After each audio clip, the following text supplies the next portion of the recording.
بسم اللہ الرحمن الرحیم۔ اعوذ باللہ من الشیطان الرجیم، بسم اللہ الرحمن الرحیم، الحمد للہ رب العالمین والصلاة والسلام علی رسول اللہ وعلی آلہ الطیبین الطاہرین۔ عزیز ساتھیو، السلام علیکم ورحمۃ اللہ وبرکاتہ۔ ہم گفتگو کر رہے تھے وضع اور اقسام وضع کے بارے میں، اور وضع کی بنیادی دو قسموں میں سے قسم اول آپ کی خدمت میں پیش کر چکا ہوں، اور آج کی ہماری گفتگو وضع کی جو دوسری تقسیم بندی ہے اس کے بارے میں انشاءاللہ ہوگی۔ تو پہلی جو تقسیم ہے اس میں ہم نے وضع کے مختلف قسمیں بیان کرنے کی ہم نے کوشش کی، اور ہم نے تین مراحل میں ان قسموں کو آپ کی خدمت میں پیش کرنے کا شرف حاصل کیا۔ جو پہلی تقسیم تھی از مقام تصور، دوسری تقسیم تھی از مقام امکان، اور تیسری تقسیم تھی وہ تھی تقسیم از مقام وقوع کے اعتبار سے وضع کی کتنی قسمیں بن سکتی ہے۔ تو ان میں سے جو پہلی تقسیم تھی از مقام تصور میں تقسیم کرنے کا مطلب یہ ہے کہ ہم قاطع نظر اس چیز کے کہ خارج میں وہ چیز واقع ہو سکتی ہے، نہیں واقع ہو سکتی ہے، اگر ہو سکتی ہے کوئی محالات عقلی میں سے اجتماع نقیضین، اجتماع ضدین، اس قسم کا کوئی مسئلہ پیش نہیں آتا، یا تسلسل مسئلہ لازم نہیں آتا، یا تحصیل حاصل کی طرح نہیں ہے، تو کیا یہ ممکن ہونے کے باوجود خارج میں واقع بھی ہوا ہے یا نہیں ہوا ہے؟ مثال کے طور پر ایک بہت بڑا ایک پہاڑ ہو سونے کا، تو عقلاً اگر آپ عقل سے پوچھیں تو عقل یہی جواب دے گی کہ عقلاً کوئی بہت بڑا پہاڑ سونے کا، ایک پہاڑ کا دنیا میں وجود میں آنا کوئی محال نہیں ہے۔ یعنی ایسا نہیں ہے کہ کوئی بہت بڑا کیٹو کے برابر کوئی پہاڑ اللہ تعالیٰ سونے کا اگر خلق کریں تو کوئی محالات عقلی میں سے کوئی محال لازم آتا ہو، ایسا کوئی مسئلہ نہیں ہے۔ یعنی تصور کے اعتبار سے ٹھیک ہے، امکان کے اعتبار سے بھی کوئی مشکل نہیں ہے، لیکن واقع ہوا ہے یا نہیں ہوا ہے؟ ابھی تک کوئی ایسا بہت بڑا پہاڑ جو مکمل اول سے آخر تک سونے کا بنا ہوا ہو، لیکن ابھی تک ہم نے دیکھا نہیں ہے، یا ہم نے سنا نہیں ہے، یا موجود نہیں ہے۔ تو یہاں پر تصور میں یہ چیزیں ہوتی ہے کہ ہم دیکھ لیں کہ اس میں کتنی قسمیں ممکن ہے، کتنی قسمیں بن سکتی ہے۔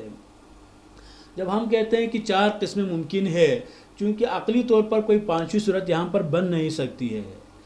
کیوں نہیں بن سکتی ہے؟ اس کی وجہ یہی ہے کہ یا جس معنی کو ہم نے لحاظ کیا تھا وہ کیا ہے، وہ لحاظ تصور میں ہی 4 صورتیں بن سکتی ہیں، یا جس معنی کو ہم نے لحاظ کیا تھا وہ کلی ہے اور لفظ کو اسی کے لیے ہم وضع کرتے ہیں، یا وہ جزئی ہے، لفظ کو اسی جزئی کے لیے وضع کرتے ہیں، یا جس معنی کو ہم نے تصور کیا تھا وہ کلی ہے، وضع ہم کسی جزئی کے لیے کرتے ہیں، یا جس معنی کو ہم نے تصور کیا تھا وہ جزئی ہے، وضع ہم کلی کے لیے کرتے ہیں۔ یہی 4 صورتیں تصوراً عقلاً یہ 4 صورتیں ہی ممکن ہے، کوئی پانچویں صورت، کوئی چھٹی صورت بن نہیں سکتی ہے۔ لیکن عقلاً یہ 4 صورتیں وجود میں آنے کے بعد پھر اگلی جو گفتگو ہوتی ہے وہ یہی ہے کہ ان میں سے عالم امکان میں کتنی صورتیں ممکن ہے۔ یعنی ممکن کا مطلب یہ ہے کہ کیا چاروں کے چاروں صورتیں وجود میں بھی آ سکتی ہے، کہ ان کے وجود میں آنے سے کیا کوئی محالات عقلیہ میں سے کوئی محال لازم نہیں آتا یا نہیں؟ ممکن، ٹھیک ہے، صورتیں اتنی بن سکتی تھی، لیکن وقوع میں وجود میں آنے کے اعتبار سے مقام امکان کے لحاظ سے یہ 4 صورتیں نہیں بنتی۔ تو ہم نے کہا کہ امکانی لحاظ سے وہاں پر 3 صورتیں ہی درست ہے، 4 صورتیں ممکن نہیں ہے۔ کیوں؟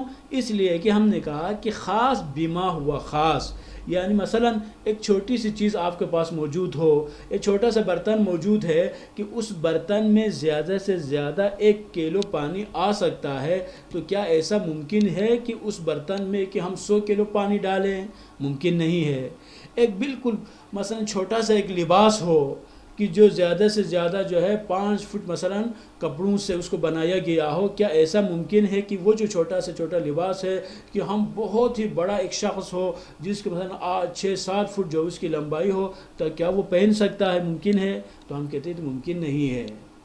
ایک چھوٹا سا گھر ہو مثلا اس میں زیادہ سے زیادہ 5 آدمی جس میں آ سکتے ہوں، اگر ہم یہ ممکن ہے کہ اس میں 100 بندے بیٹھ جائیں، کہتے ہیں ممکن نہیں ہے. کیوں؟ اس لیے کہ جزئی بیما ہوا جزئی کبھی بھی کلی کے لیے عنوان بن نہیں سکتی ہے. اس لیے ہم نے کہا کہ مقام امکان میں 3 صورتیں درست ہے: وضع عام موضوع اللہ عام، وضع خاص موضوع اللہ خاص، اور وضع عام موضوع اللہ خاص. یعنی ایک کلی کا تصور کر کے حکم جزئی پہ اگر ہم لگانا چاہیں گے تو یہ کوئی مشکل نہیں ہے. کیوں؟ اس لیے کہ جب ہم ایک کلی کا جب تصور کرتے ہیں تو کلی کو تصور کرتے کرتے اس کے جو افراد ہیں، مصادیق ہیں، ان کو بھی ہم اجمالاً ہم ان کا بھی تصور کرتے ہیں. مثلا میں ایک انسان ایک عنوان کلی ہے، اس عنوان کلی کے جب میں تصور کرتا ہوں تو ساتھ ساتھ اس انسان کے جتنے مصادیق ہیں، جتنے افراد موجود ہیں، ان کا بھی میں تصور کرتا ہوں. تو یہ کوئی مشکل نہیں ہے. لیکن ایک جزئی کو میں تصور کر کے کلی پر میں حکم لگاؤں تو یہ کبھی بھی یہ حکم لگانا صحیح نہیں ہے.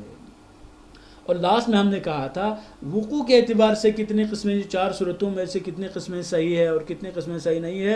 تو ہم نے کہا 2 صورتوں کے بارے میں تو کسی کا کوئی اختلاف نہیں ہے کہ وضع خاص موضوع اللہ خاص، اور اس کی دلیل بھی ہمارے پاس موجود ہے. وہ دلیل یہ ہے کہ خود ہم سب کے جو نام ہے وہ نام کیا ہے؟ وہ وضع خاص موضوع اللہ خاص کی مثال ہے. اسی طرح سے وضع عام موضوع اللہ عام میں بھی کوئی مشکل نہیں ہے. جتنے بھی اسماء اجناس ہے، بیڑ ہے، بکری ہے، کتاب ہے، مثلا یہ جتنے بھی حیوانات کے جو نام ہیں وہ ہم جتنے بھی قسمیں موجود ہیں وہ سب کے سب کیا ہے؟ وہ سب کے سب اسی اسماء اجناس کے جو ہے ان کی مثالوں میں سے ہے، ان کے مصادیق میں سے ہے. یہ بھی کوئی مسئلہ نہیں ہے. اب مشکل تھی تو قسم سوم کے بارے میں وضع عام موضوع خاص یہ ممکن ہے یا ممکن نہیں ہے. تو ہم نے کہا کہ اس کے بارے میں اختلاف نظر موجود ہے. صاحب کتاب کا یہ نظریہ ہے کہ وضع عام موضوع خاص درست ہے، اور اس کے درست ہونے کی جو مثال وہ دے رہے تھے وہ مثال یہ تھی کہ وضع حروف ہے. ان حروف میں کیا ہے؟ یہاں پر حروف میں جتنے بھی حروف موجود ہے، من ہے، با ہے، الہ ہے، جتنے بھی اور دیگر جو حروف وغیرہ ہے ان سب میں وضع عام ہے اور موضوع اللہ خاص ہے. لیکن بعض علماء نے فرمایا نہیں، یہ جو حروف ہے حروف بھی وضع عام موضوع عام کی مثالوں میں سے ہے. اور آپ جو بیان کر رہے ہیں کہ مثلا من کے بارے میں ہم نے کہا تھا کہ من ابتدا میں ہم نے ایک معنی کلی کا تصور کیا، مثلا معنی ابتدا کو، اور جب ہم استعمال کرنا چاہ رہے تھے تو ہم نے کسی خاص سٹارٹنگ پوائنٹ کو بھی ہم نے ذکر کیا. تو علماء فرماتے ہیں یہ جو مثال میں آپ نے مستعمل فی ہے اس کو خاص کیا ہے، وگرنہ اس کے جو معنی موضوع اللہ ہے وہ عام ہے. یہ فرما کے انہوں نے فرمایا کہا کہ وضع عام موضوع خاص بھی ممکن نہیں ہے کہا ہے. بہرحال لیکن آج ہماری گفتگو جو ہوگی وہ گفتگو ہے اظہار سے لفظ موضوع. لفظ موضوع کے اعتبار سے وضع کی 2 قسمیں بنتی ہے. 2 قسمیں یعنی کیا ہے؟ پہلی قسم وضع شخصی ہے اور دوسری جو قسم ہے وہ ہے وضع نوعی. وضع شخصی اور وضع نوعی میں بھی جس طرح سے اقسام وضع از لحاظ معنی موضوع اللہ میں ہم نے کہا تھا کہ وہ معنی موضوع اللہ جس معنی کے لیے لفظ کو ہم وضع کرنا چاہ رہے ہیں وہ معنی یا کلی ہے یا جزئی ہے. اسی طرح یہاں پر بھی جس لفظ کو کسی معنی کے لیے ہم وضع کرنا چاہ رہے ہیں وہ لفظ بھی کیا ہے؟ یا وہ لفظ جزئی ہے، شخصی ہے، یا وہ جو ہے وہ لفظ کیا ہوگا؟ وہ لفظ کلی اور نوعی ہے. اب ہم وضع شخصی کے بارے میں گفتگو کریں گے. وضع شخصی کیا چیز ہے، اس کی کیا تعریف ہے؟ تو فرماتے ہیں اگر وضع کے وقت جس لفظ کو تصور کیا گیا ہے وہ جزئی اور شخصی ہو، یا یہ کہیں کہ لفظ کو بنفس ہی تصور کیا گیا ہو، پھر اسے کسی معنی کے لیے وضع کیا جائے تو اسے وضع شخصی کہا جاتا ہے. اور اس وضع شخصی کی جو مثال ہے وہ مثال جو ہے وہ مثلا ہم نے کہا تھا زا یا دال. زید، مثلا زید ہم کس کے وضع کرتے ہیں؟ مثلا زید کو ہم نے وضع کیا کہ ایک کسی کا کوئی بیٹا پیدا ہوا تو اس بیٹے کو وہ بیٹا معنی ہے اور اس کے لیے ہم نے ایک لفظ کا تصور کیا زا یا دال زید. اور اس لفظ کو تصور کر کے یہ ایک جزئی ہے، یعنی زید ایک شخص کا نام ہے کہ جو ہم کسی بندے کے لیے کیا کر رہے ہیں؟ وضع کر رہے ہیں. تو اس بندے کو، وہ بندہ جو معنی ہے لیکن زا یا دال کو میں نے تصور کیا، تصور کرنے کے بعد جب اس معنی کے ساتھ جب میں نے مختص کیا تو اس وضع کو کہتے ہیں وضع شخصی. لیکن اگر ہم تصور، یہاں پر کیا ہے، یہاں پہ میں نے بنفسی کا لفظ استعمال کیا ہے، تو بنفسی مطلب اس کو اجمالاً نہیں، بتفصیل ہی. زا یا دال کو ہم نے تفصیلاً دیکھا ہے، زا یا اور دال کہا ہے، اور اس کو تصور کر کے، یعنی کلی کو تصور کر کے اس کے ایک مصداق کو میں نے سوچا ہو، ایسا نہیں ہے، بلکہ ایک شخص ہے. ہزاروں ناموں میں سے ایک نام کیا تھا؟ زید تھا. تو میں نے اس زید کو سوچا، اچھا زید بھی ایک شخص کا نام ہے، چلو جی میں اپنے بچے کا نام رکھ دیتا ہوں. کیا نام رکھ دیتا ہوں؟ زید مثلا. اور دوسری جو قسم ہے وضع کی، وہ کیا ہے؟ وہ ہے وضع، اس میں اظہر سے معنی لفظ موضوع. دوسری جو قسم ہے وضع نوعی ہے. وضع نوعی کیا ہے؟ اگر وضع کے وقت لفظ کو کلی، عام اور بوجہی تصور کیا جائے، پھر اسے کسی معنی کے لیے وضع کیا جائے تو اسے وضع نوعی کہا جاتا ہے.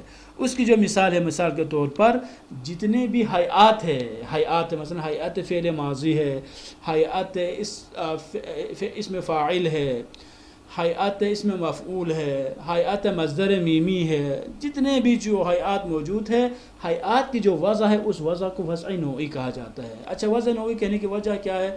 فرض کریں میں نے ایک حیات ماضی کا میں نے تصور کیا، مثلا فعل کے وزن پر جو بھی جتنے بھی صیغے آئے، مثلا میں کہتا ہوں کہ وہ سب کے سب کیا ہوں گے؟ سب کے سب فعل ماضی ہوں گے. تو کیا ہوگا؟ مثلا فعل، ضربا، کتبا، نصرا، یہ جتنے بھی ہے کیا، یہ سب کے سب میں کہتا ہوں یہ فعل ماضی ہے. کیوں فعل ماضی؟ اس لیے کس کے حیات، کس کے وزن پر یہ سب صیغے آ رہے ہیں؟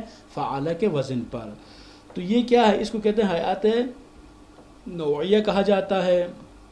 اور یہ جو تصور کیا ہے، تصور کو یہ تصور نوعی ہے، چونکہ ہم نے ایک نوع کا تصور کیا ہے کہ جو بھی اس سانچے میں ڈلے، جو بھی اس وزن پر آئیں، وہ کیا ہے؟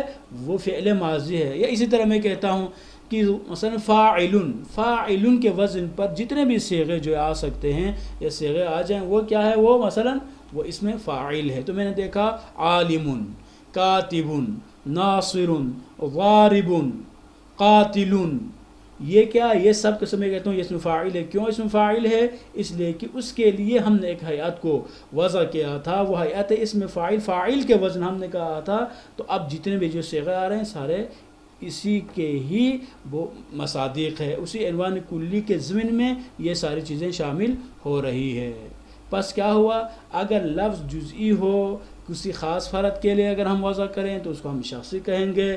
اگر ایک حیات کو، ایک عنوان کلی کو اگر ہم تصور کریں اور اس کو ایک ڈھانچہ بنا کر، اس کو ایک مثلا کیا ماڈل بنا کر، اور یہ کہا جائے کہ جتنے بھی مصادیق جو ہے، جتنے بھی چیزیں اس ماڈل کے مطابق آ جائیں، اگر اس قسم کا کوئی حکم اگر لگانا چاہیں گے تو اس کو کہیں گے وضع نوعی. والسلام علیکم ورحمۃ اللہ وبرکاتہ.